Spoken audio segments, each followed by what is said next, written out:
Il n'y a pas de chrétiens pauvres. Il n'y a que des chrétiens qui ignorent leur richesse.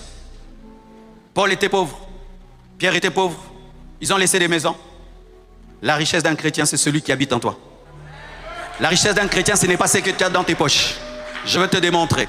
Tu as $1 million et moi j'ai une personne qui est plus riche. C'est celui qui est une personne, n'est-ce pas? Maintenant tu as la personne du Fils de Dieu. Mais même si tu as les poches vides, est-ce que tu es pauvre? Chaque fois que vous dites que vous êtes pauvre, vous insultez celui qui vit en vous.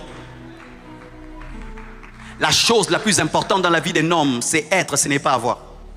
C'est pourquoi Dieu ne se présente pas comme j'ai, il se présente comme je suis. Car il est impossible d'avoir si tu ne dis pas je suis. Il faut d'abord être afin de posséder. C'est pourquoi la plus grande richesse en toi, c'est vivre, n'est-ce pas? Et la plus grande richesse d'un chrétien, c'est avoir la vie de Dieu. Frères et sœurs, ne dites jamais que vous êtes pauvre. Un chrétien n'est pas pauvre.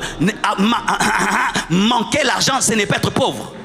Je n'ai pas les billets, mais je suis riche. Parce qu'il y a certains qui sont riches en argent, d'autres en intelligence, d'autres en ceci, d'autres en cela. Moi, j'ai une richesse spirituelle. J'ai en moi celui qui a fait le coltan. J'ai en moi celui qui a fait le diamant. Je ne suis pas pauvre. Même si je n'ai pas l'argent, mais je ne suis pas pauvre.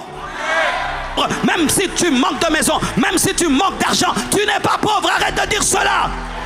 Arrête de dire cela. C'est pourquoi